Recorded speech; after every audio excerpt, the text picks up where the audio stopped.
noite, obrigada a todos aqui presentes, hoje, que a maior parte já são repetentes, os que não são, bem-vindos de novo. Eu acho que não vou poupar-vos de ouvirem, provavelmente pela terceira vez, aquele pequeno parágrafo de caracterização do que aqui se passa, porque já todos saberão, ou a maior parte já saberão. Quero passar já a dizer que hoje será a segunda conferência do ciclo de conferências Corpus in Claustrum, onde teremos o prazer de ouvir a Clara. Portanto, eu, professora doutora Clara Maria Clara Paulino, a quem eu tenho muito a agradecer porque foi a primeira convidada para este ciclo de conferências e que me disse de imediato farei os possíveis e dou já a certeza de que lá estarei. Temos a sorte de a ter cá em Portugal. Não tenho que me agradecer. A Clara é para mim uma pessoa muito querida, que não conheço há muito tempo, mas que é como se conhecesse já há muito tempo, que já me proporcionou oportunidades absolutamente fantásticas e que me ajudou a sedimentar parte do meu trabalho, é verdade, não estou a mentir. Portanto, não vou expandir muito mais. A conferência irá decorrer no mesmo modelo da de ontem. Peço que, se no final houver questões, em vez de as fazermos aqui no microfone, acho que poderei tomar a honra de convidar toda a gente a falar informalmente com a Clara para eventuais esclarecimentos. Vou ler só a nota biográfica da Clara também. Ora, professora doutora Maria Clara Paulino, tema da conferência será Clausura suspensa, uma instalação em São João Novo.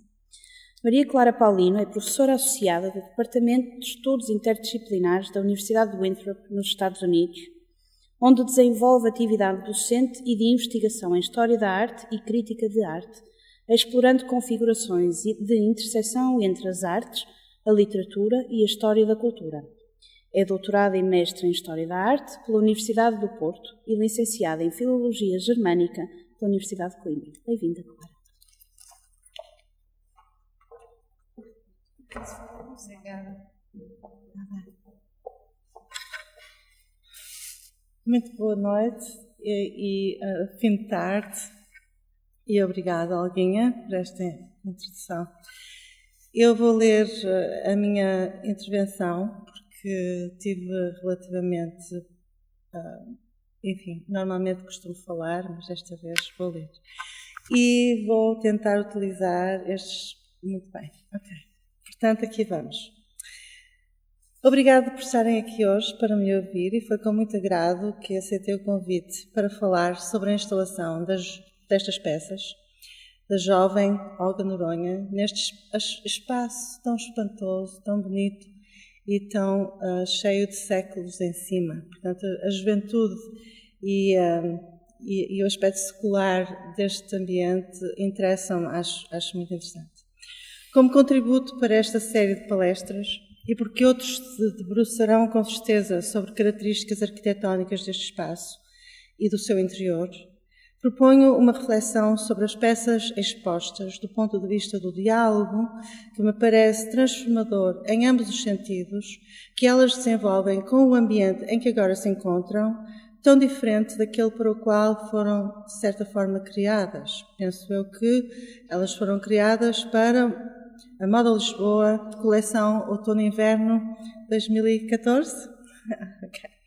Portanto, partilharei convosco formas de ver e de pensar sobre o que aqui vejo, leituras metafóricas, simbólicas, que se me afiguram possíveis e que me são sugeridas pelo diálogo peças e espaço, que acabo de aludir, por um lado, e pelo facto de a maior parte delas se encontrar suspensa. A minha intervenção constrói-se em torno de 3 conceitos que me parecem estruturantes, quer das peças, quer da sua colocação espacial. São eles corpo, claustro ou clausura e suspensão. Este terceiro perpassa os 2 primeiros. E aqui está. Não sei se isto vai funcionar muito bem. Okay. A minha intervenção, portanto, como disse, constrói-se em torno destes 3 conceitos. Corpo e clausura estão presentes no título da série a que estas peças pertencem, Corpus in Claustrum. Mas aqui em São João Novo ambos estão apenas implícitos, sugeridos.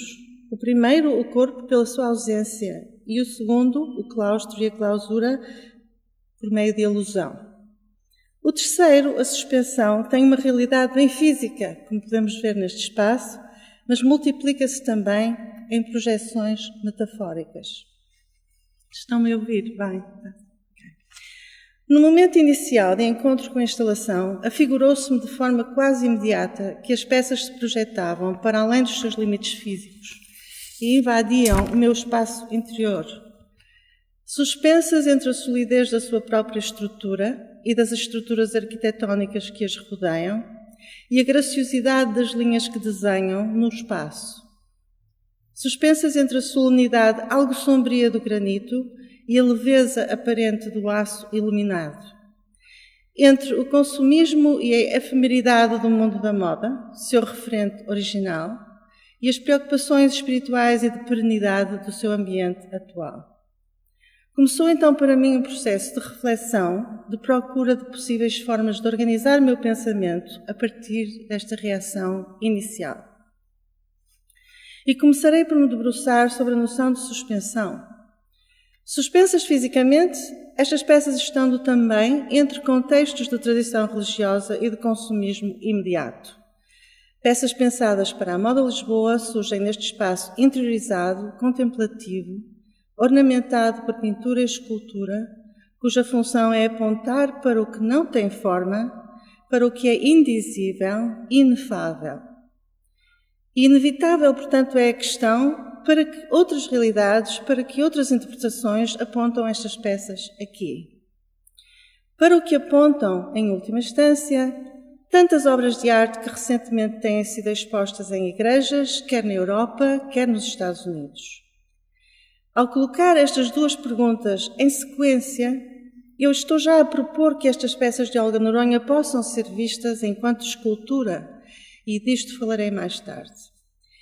Evidentemente que nada há de novo na inclusão de arte em edifícios religiosos, dando forma a aspectos doutrinais e de convicção. Nós estamos aqui rodeados de arte, a relação entre a arte e a Igreja é longa e riquíssima, e basta pensar nos frescos de Michelangelo na Capela Sistina, mas não é preciso dizer.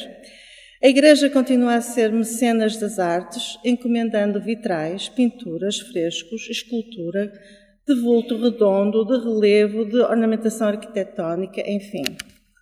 Lembro recentemente, isto funciona, a peça panorâmica de cerâmica encomendada a Miguel Barceló para a Catedral Gótica de Palma de Maiorca e os vitrais da Catedral de Colónia, da autoria de Gerhard Richter. Mas algo de diferente se tem vindo a passar ultimamente. Não se trata de encomendas de obras a integrar permanentemente naves, cruzeiros ou capelas, mas do convite a artistas contemporâneos para exporem os seus trabalhos nesses espaços, como se de galerias de arte se tratasse. É uma tendência que tem sido notada recentemente por académicos e historiadores da arte, e lembro, por exemplo, James Romain, um colega meu especialista em arte contemporânea, que observa que a frequência com que as igrejas têm encomendado trabalhos de arte contemporânea tem vindo a crescer nos últimos anos, nomeadamente nos últimos 20 anos, porque, segundo ele afirma, há um interesse crescente na interseção entre a arte moderna e a fé. Não me vou prolongar sobre esta última afirmação, porque nos tomaria com certeza muito tempo, mas noto que os objetos expostos temporariamente em contexto religioso têm quase sempre uma relação mais ou menos evidente com a iconografia religiosa, o texto bíblico, o ritual cristão. É isso que se passa de há 5 anos para cá, por exemplo, com as instalações e exposições na Igreja Catedral Nova-Iorquina de São Paulo o Apóstolo. A intenção expressa do seu decano é o de suscitar o debate entre os crentes. Pensamos, por exemplo, ou penso na obra Sem Título, de Lori Mariga, colocada em frente de um altar lateral do século XIX. Por outro lado, na Catedral de São João o Divino, em Manhattan, que visito com relativa frequência, lembro-me da série de 14 pinturas abstratas, As Stations, de Gregory Botts, do tríptico extraordinário de ouro branco de Keith Haring e do Altar da Paz de George Nakashima. Em qualquer destes casos, a relação iconográfica é clara. O carneiro, as estações da cruz, o tríptico, a última ceia. Já a relação é menos evidente deste ponto de vista nas instalações de som, por exemplo, de Jeff Tallman para a Catedral de Colónia, que depois foi para a Capela de Rothko, no Texas, que não trago aqui porque é o som e não tinha o som. Finalmente, refiro a instalação no início deste ano do trabalho Fênix, um par de pássaros monumentais da autoria do escultor chinês Xu Bing, na majestosa nave da Igreja Catedral de São João Divino. Suspensas uma em frente à outra, orientadas para o portal principal, as aves representam, segundo Bing, o espírito dos trabalhadores chineses explorados ao longo dos séculos, renascendo sempre, apesar das condições desumanas em que vivem. Para o decano James Kowalski, estas peças questionam a congregação dos fiéis sobre a condição humana, sobre a mensagem de Cristo e estimulam o debate que ele pretende encorajar na sua catedral.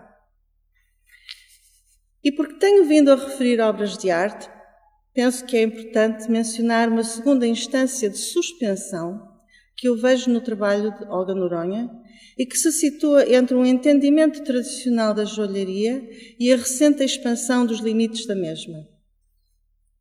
Tradicionalmente associada à criação de objetos de adorno pessoal, criados por artistas artesãos e indissociáveis da ornamentação do corpo, indissociáveis também de transações comerciais de valor pré-estabelecido, a joalharia tem vindo a desenvolver desde meados do século XX uma relação complexa e extremamente estimulante com aquilo a que se chama em inglês high art e que eu traduziria por arte superior.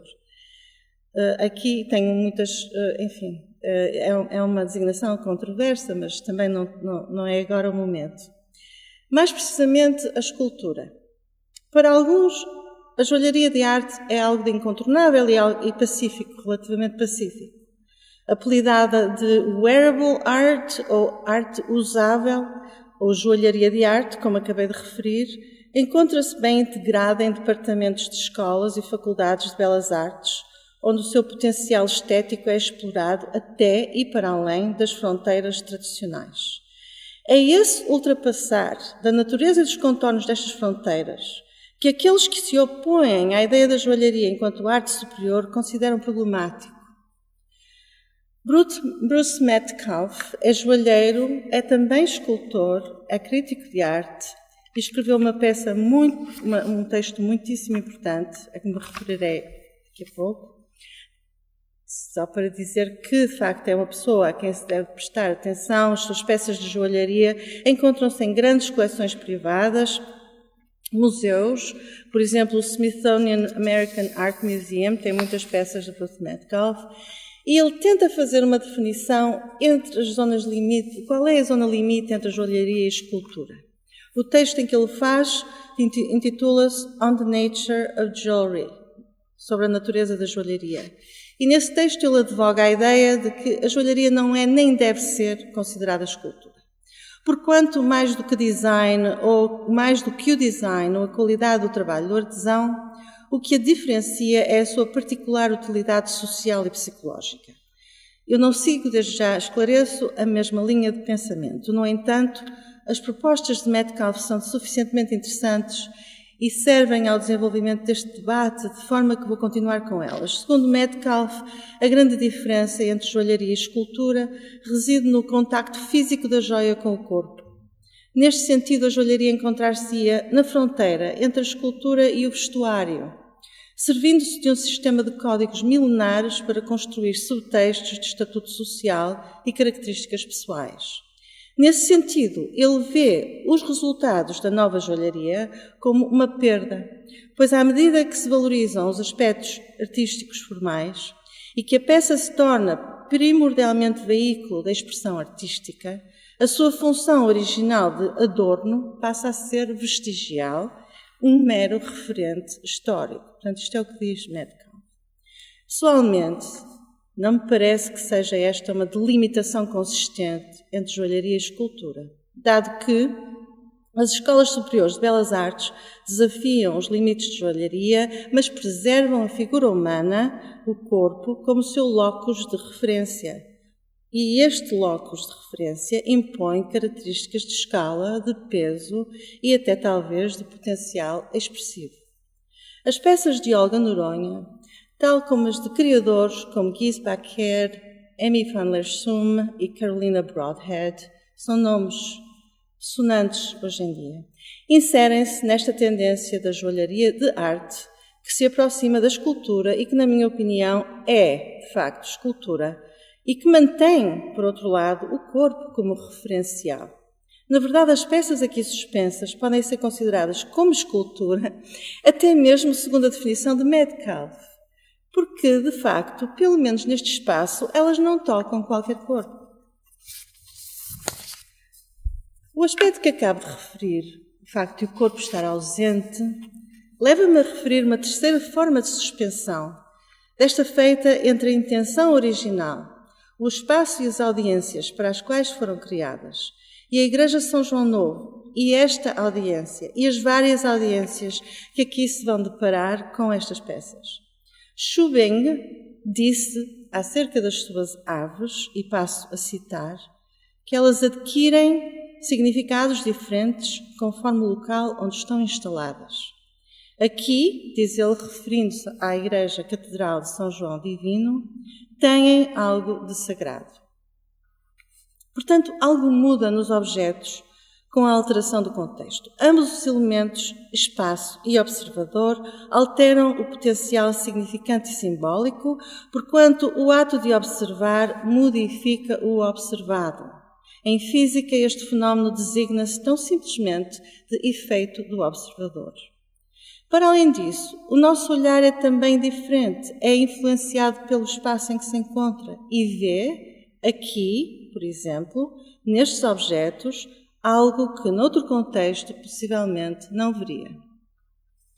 Evidentemente que estas afirmações têm uma premissa de pós-modernidade. Pós-modernidade é essa que propõe que a realidade se constrói à medida que tentamos entender um objeto ou um fenómeno e que, como tal, nenhuma explicação tem uma validade absoluta.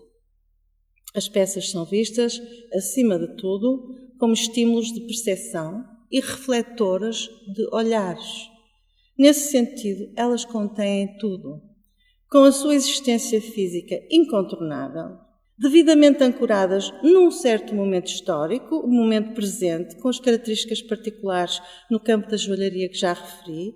Elas deixam, ainda assim, espaço amplo à interpretação e adquirem tonalidades contextuais. Agora vou fazer um bocadinho de história, porque me parece importante. Desde meados do século XIX, que a supremacia da intenção do criador ou do discurso artístico hegemónico ruiu. E ruiu, em primeiro lugar, com as propostas de Roland Barthes e Michel Foucault e, sobretudo, com as deste último.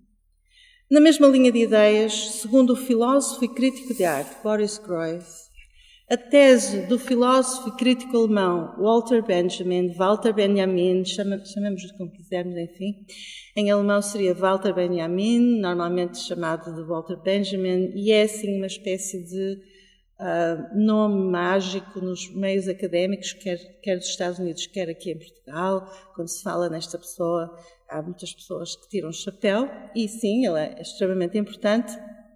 E ele defende que uma obra de arte perde a sua aura, e a palavra é mesmo aura, quando perde o seu contexto único e original.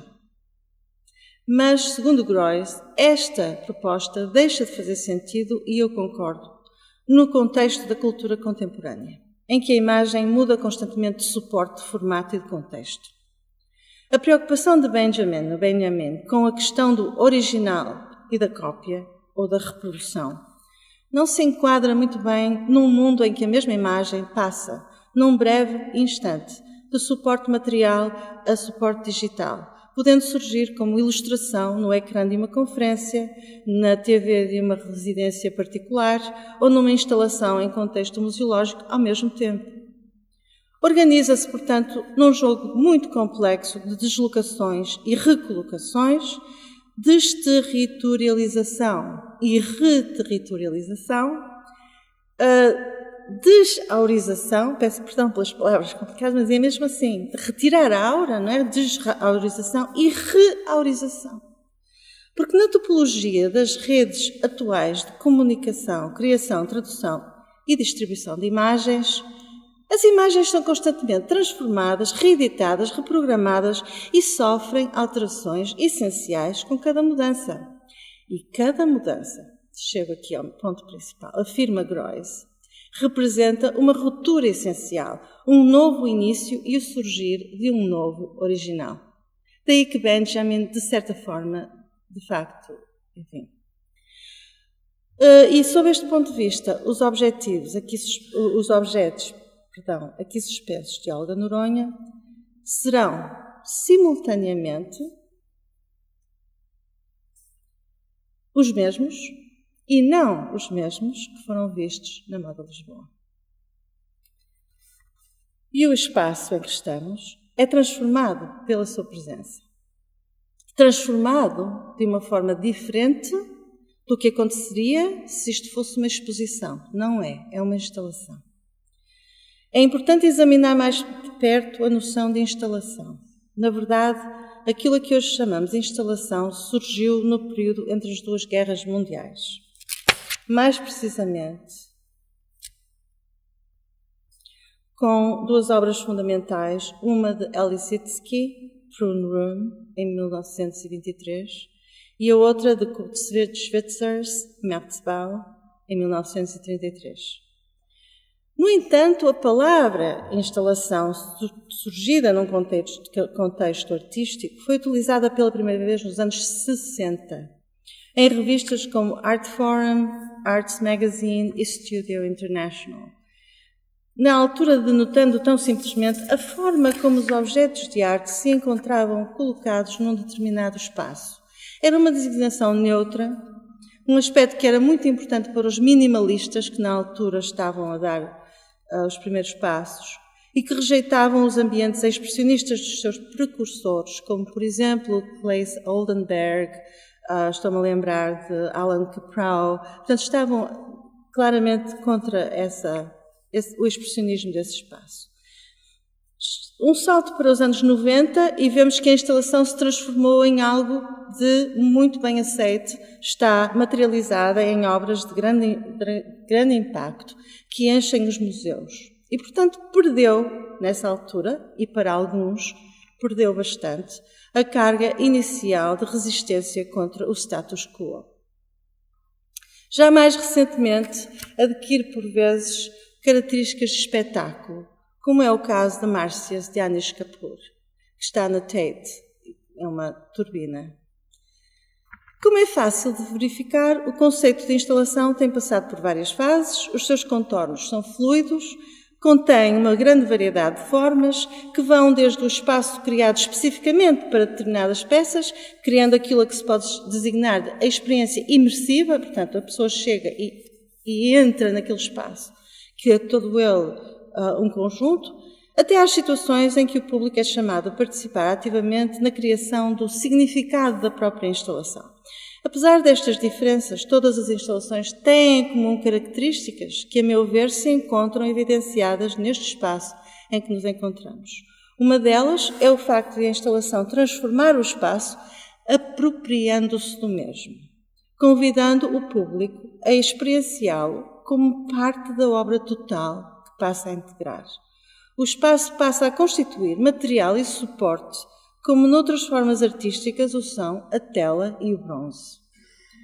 Uma outra característica que também encontro aqui, e agora citando uma historiadora e crítica da arte, Claire Bishop, A intenção de ativar o público, eu não gosto muito da palavra ativar neste sentido em português, mas em inglês é assim mesmo, eu não encontrei uma tradução melhor. Ativar o público, ou seja, estimulando-o a deixar de ser um passivo consumidor de imagens e a prestar uma atenção lúcida e crítica ao espaço em que se encontra.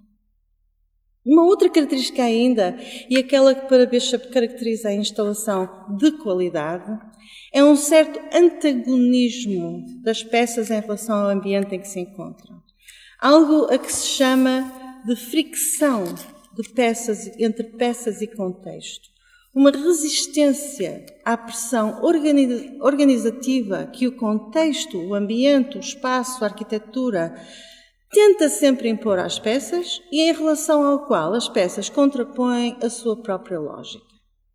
Eu sinto esta fricção absolutamente aqui, neste espaço, absolutamente necessária ao despertar dos sentidos e da capacidade crítica das pessoas que aqui vêm, provocando nelas um estado de alerta essencial à arte, que é, na sua essência, o oposto da repetição e do adormecimento promovido pelos mass media. As peças interrogam o público e convidam-no a lançar um novo olhar para o espaço que as contém. Em que consiste mais precisamente esta fricção? Como nos despertam estes objetos para uma consciência mais aguda do ambiente que partilhamos com eles? Proponho que algumas das respostas a estas perguntas se encontram no próprio nome da série, Corpus in Claustrum. Pensemos no corpo enquanto locus de revelação. Virado para o exterior, narcísico, lembremos a joia como ornamento, a moda, mas simultaneamente locus de contenção, porque contém o eu imaterial.